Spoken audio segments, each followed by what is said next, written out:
అవని వాళ్ళ అత్త, మామయ్య దగ్గరికి వస్తూ ఉంటుంది. ఇంతలో అది చూసిన వాళ్ళ మామయ్య, "అక్షయ్ ఇప్పుడు ఎలా ఉన్నాడమ్మా?" అని చెప్పేసైతే అడుగుతూ ఉంటారు. ఆ మాటలు వినగానే అక్కడ ఉన్న అవని అయితే, "ఆయన రాత్రంతా పడుకోలేదు.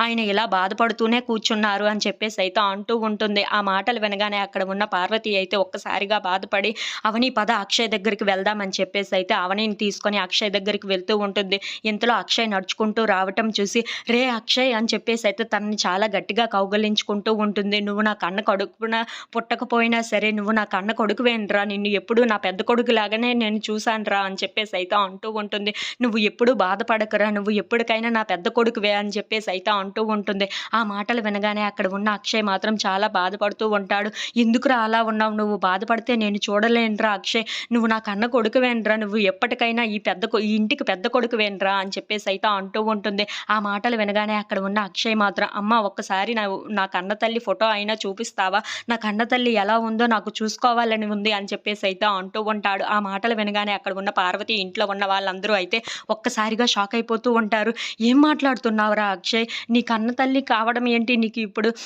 నీ కన్న తల్లి ఫోటో నీకు ఇవ్వడం ఏంటిరా? నువ్వు ఎందుకురా ఇలా మాట్లాడుతున్నావు? నేను నీ కన్న తల్లినే కదరా! ఇన్నాళ్ళు నిన్ను ఎంత ప్రేమగా పెంచానురా నిన్ను" అని చెప్పేసైతే అంటూ ఉంటుంది. ఇంతలో అక్కడ ఉన్న అక్షయ్ మాత్రం, "ఒక్కసారి నా కన్న తల్లి ఫోటో చూడాలనిపిస్తుంది నాకు" అని చెప్పేసైతే అంటూ ఉంటాడు.